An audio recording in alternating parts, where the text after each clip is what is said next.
Puji Tuhan, selamat pagi. Kita bersyukur pada hari ini boleh bersama-sama dalam rangka ibadah walaupun dengan cara online. Dan pada kesempatan ini juga saya menyampaikan selamat Paskah untuk kita semua. Tuhan kiranya memberkati, melawat kita semua. Amin. Sebelum kita mendengarkan firman Tuhan, mari kita bersama-sama akan menyanyikan satu pujian kepada Tuhan.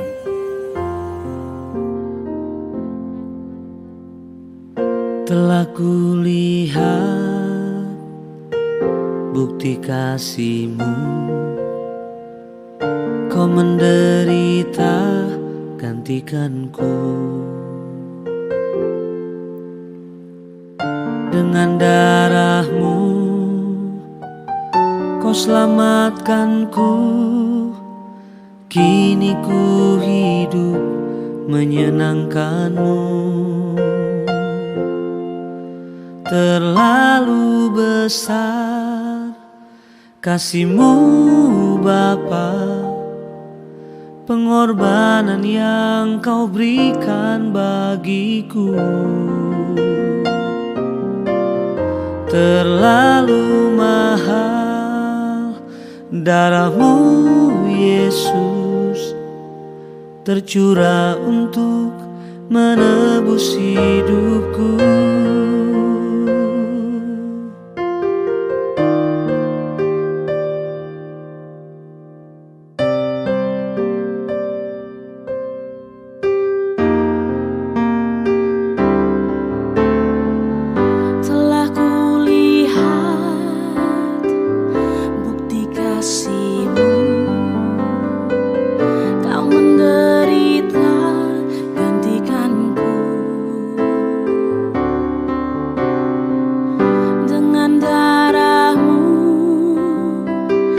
Selamatkanku, kini ku hidup menyenangkan-Mu. Terlalu besar kasih-Mu Bapa, pengorbanan yang Kau berikan bagiku.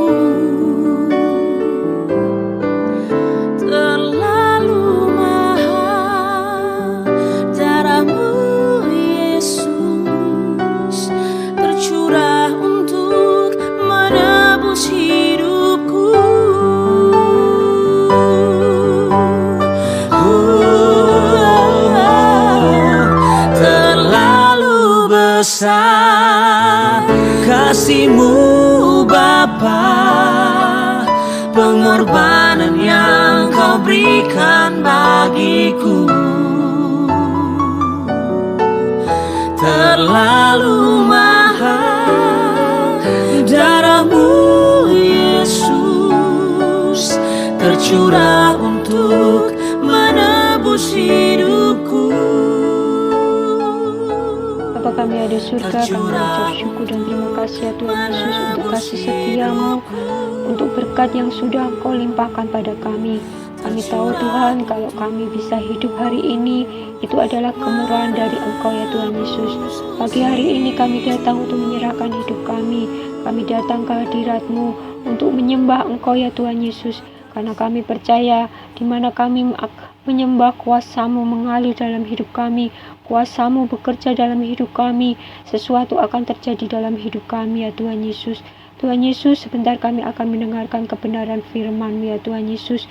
Biarlah firman-Mu ya Tuhan Yesus yang disampaikan oleh hamba-Mu tertanam di dalam hati kami ya Tuhan Yesus.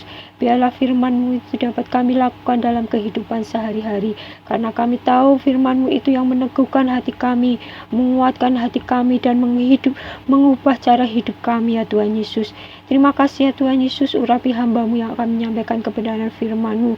Biarlah apa yang dikeluarkan, apa yang disampaikan itu keluar dari bibir mulut dari Engkau saja. Terima kasih ya Tuhan Yesus, kami siap menerima kebenaran firman-Mu. Hanya di dalam nama Tuhan Yesus Kristus kami sudah berucap syukur, haleluya, amin. Kita akan sama-sama merenungkan firman Tuhan dalam rangka Paskah ini. yang saya akan ambil dari kitab Roma atau suratan Roma pasalnya yang ke-6 ayat 5 sampai ayatnya yang ke-7. Roma pasalnya yang ke-6 ayat 5 sampai ayat 7, dia katakan demikian. Sebab jika kita telah menjadi satu dengan apa yang sama dengan kematiannya, kita juga akan menjadi satu dengan apa yang sama dengan kebangkitannya. Karena kita tahu bahwa manusia lama kita telah turut disalibkan, supaya tubuh dosa kita hilang kuasanya, agar jangan kita menghambakan diri lagi kepada dosa. Sebab siapa yang telah mati, ia telah bebas dari dosa. Nah, Bapak Ibu Saudara yang dikasihi oleh Tuhan, kalau kita membaca dalam ayat-ayat ini, saya akan memberikan satu renungan pada saat ini, yaitu terbebas dari kuasa dosa. Tentu saja kita semua telah menyadari bahwa kita semua ini telah jatuh dalam dosa. Tidak ada seorang pun yang benar, dikatakan semua telah berbuat dosa. Nah, tetapi oleh anugerah Tuhan, lalu kemudian menganugerahkan putranya yang tunggal, Yesus Kristus, datang untuk membebaskan manusia yang berdosa yang mau percaya kepada Dia. Nah, berbicara tentang keselamatan itu adalah satu karunia, karunia Allah bagi kita semua. Dan itu tidak ada sesuatu yang kita bisa buat atau tidak ada kontribusi dari kita untuk bisa mendapatkan keselamatan itu. Semua adalah karena anugerah Tuhan untuk kita bisa mendapatkannya dengan cara cuma-cuma, tanpa membayar apapun juga. Nah, tapi dengan kita menerima secara cuma-cuma itu, bagaimana supaya kita ini bisa tetap memelihara keselamatan yang merupakan anugerah itu bagi kita? Itu adalah tergantung dari bagaimana setiap orang yang telah menerima keselamatan itu untuk diapakan keselamatan itu. Nah, kita akan melihat beberapa hal agar supaya keselamatan itu tetap kita miliki dan kita bisa terbebas dari kuasa dosa itu sendiri.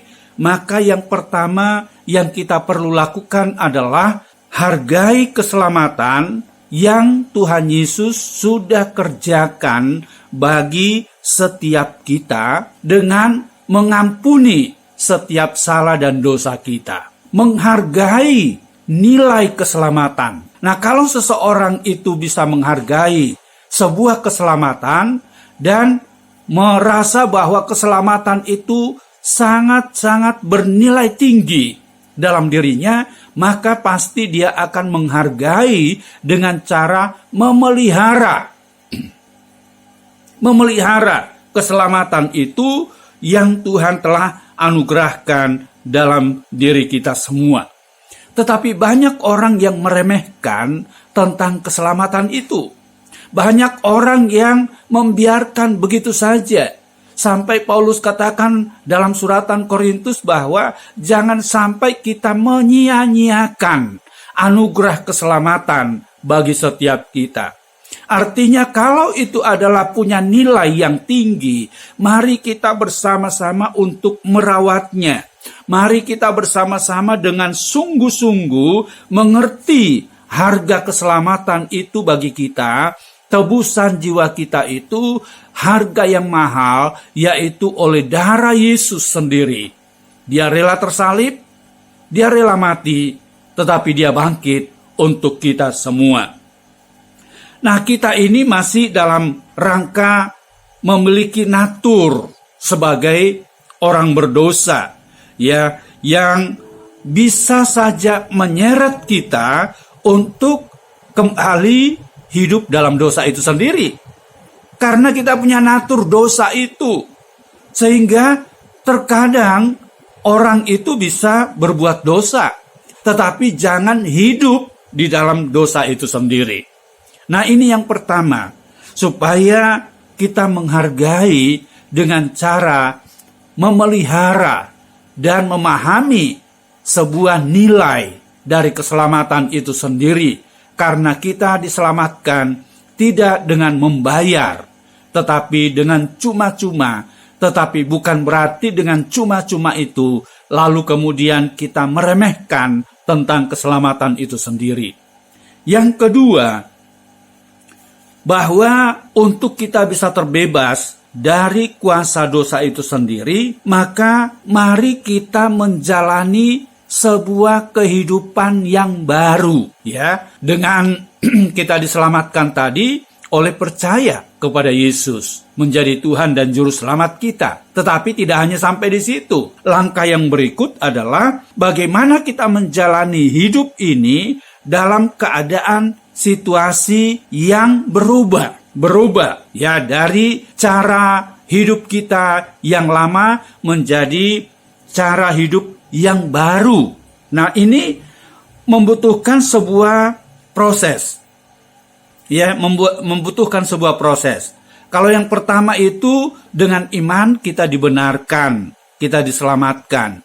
Tetapi untuk langkah hidup baru, nah ini membutuhkan sebuah proses dalam hidup kita.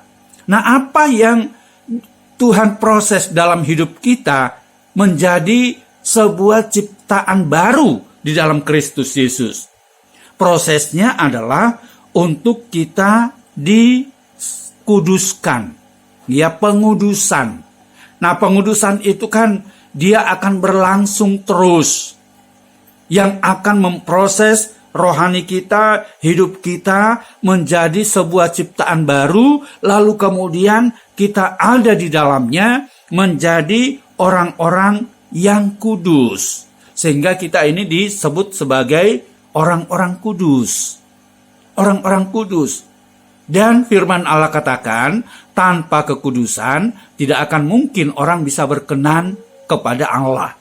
Jadi, nilai keselamatan, nilai kekudusan melalui satu kehidupan atau menjadi ciptaan yang baru. Itu sebabnya Korintus katakan bahwa siapa yang ada di dalam Kristus Yesus, dia menjadi ciptaan baru.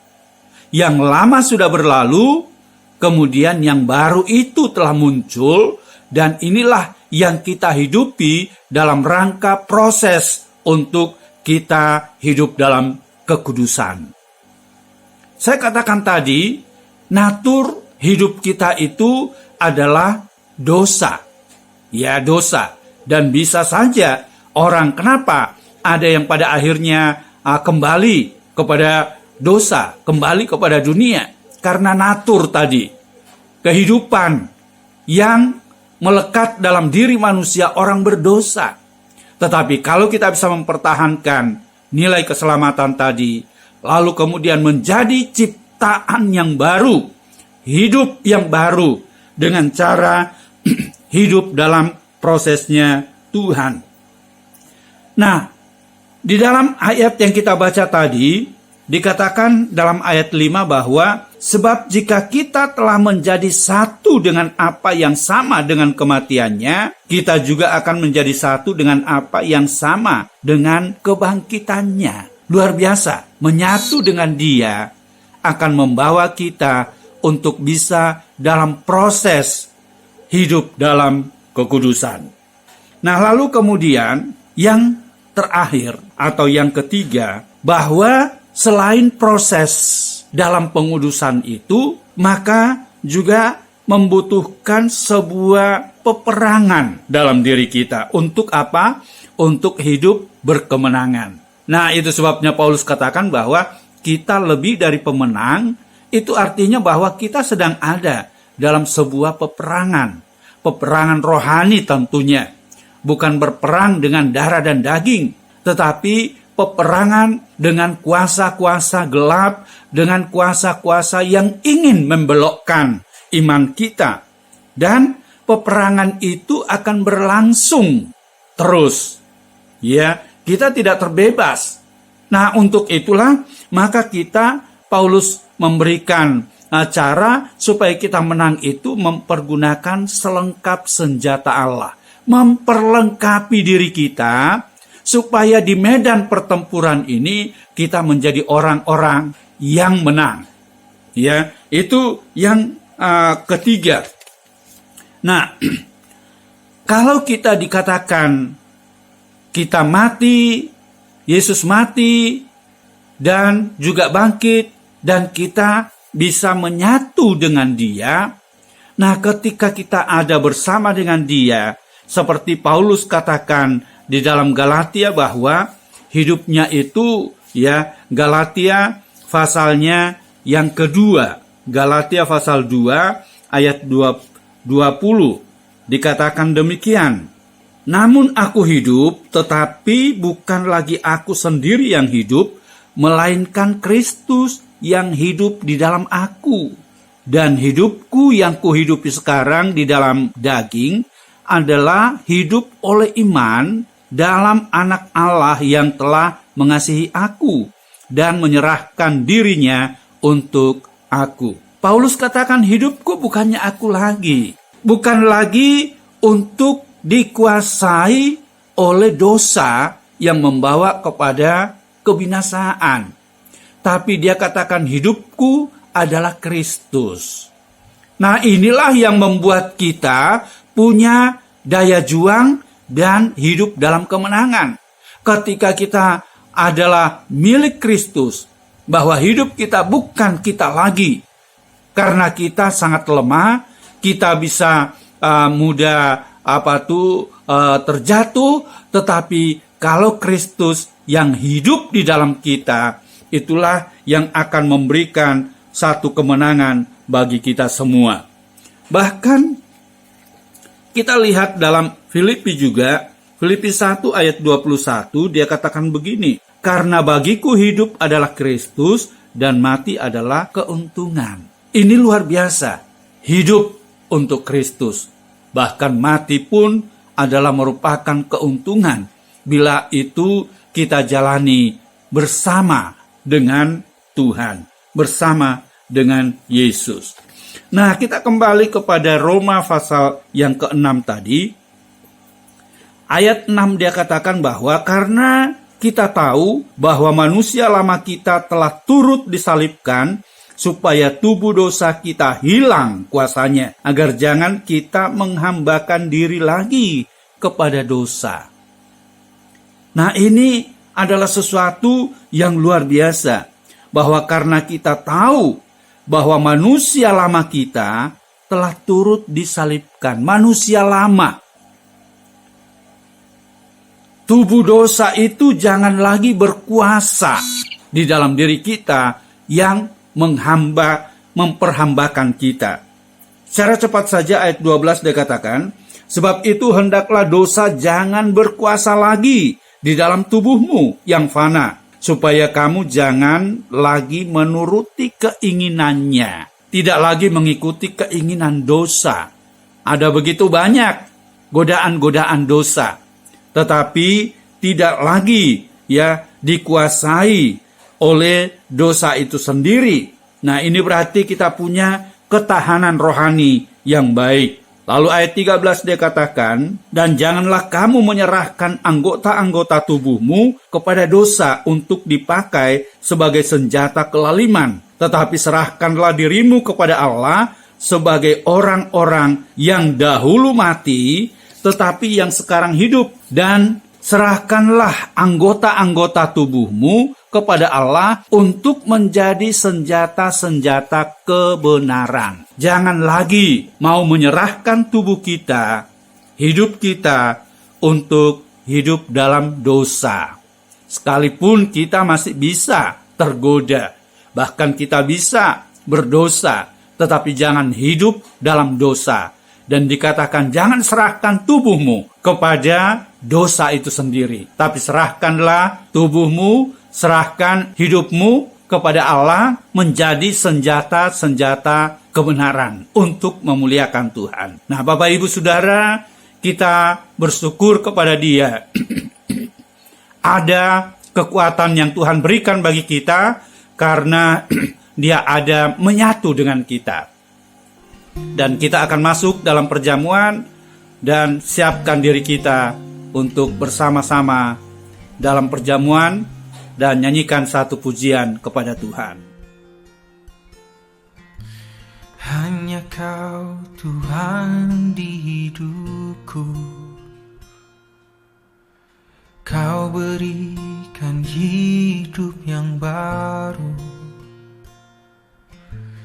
Darah-Mu menyucikan, pulihkan hatiku. Ku nyatakan Kaulah segalanya. Engkaulah sumber pengharapan. Kuasa-Mu sanggup menyembuhkan. Jiwaku pun berserah hanya kepada-Mu. Yesus, Kaulah segalanya. Karena salib-Mu ku hidup, karena salib-Mu ku menang. Engkau yang berkuasa, sanggup untuk melakukan mujizat-Mu di hidupku. Mari kita angkat roti yang adalah tubuh Yesus dengan memandang kepada salib Yesus bagi kita.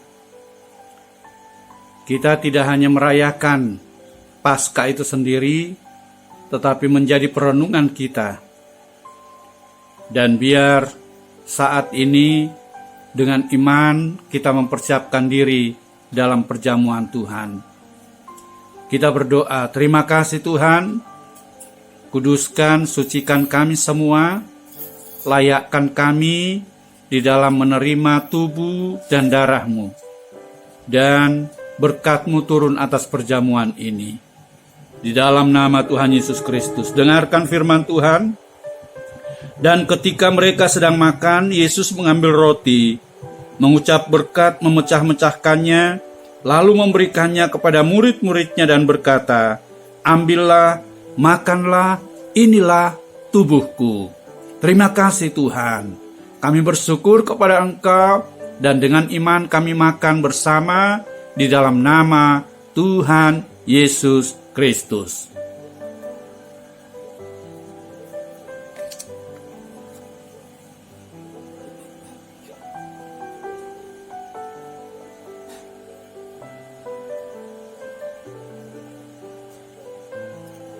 Kita ambil cawan dan dengarkan firman Tuhan. Sesudah itu ia mengambil cawan, mengucap syukur, lalu memberikannya kepada mereka dan berkata, minumlah kamu semua dari cawan ini, sebab inilah darahku, darah perjanjian yang ditumpahkan bagi banyak orang untuk pengampunan dosa. Terima kasih Tuhan, oleh darah Yesus yang telah tercurah, memberikan pengampunan bagi kami, sehingga kami boleh dilayakkan untuk datang kepada Bapa Sorgawi. Terima kasih, dengan iman mari kita bersama-sama minum dalam nama Tuhan Yesus Kristus.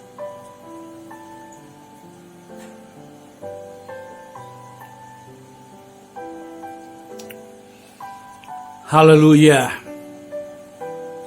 Terima kasih Tuhan. Mari kita sama-sama tundukkan kepala. Kita berdoa dan Tuhan yang memberkati kita semua. Bapa Surgawi, kami bersyukur kepada Engkau. Terima kasih untuk anugerah-Mu bagi kami dan terima kasih untuk kehadiran-Mu bersama dengan kami yang selalu memberikan kemampuan dalam proses hidup kami dalam kekudusan, bahkan juga memberi kekuatan bagi kami dalam peperangan hidup yang kami jalani bersama dengan Engkau.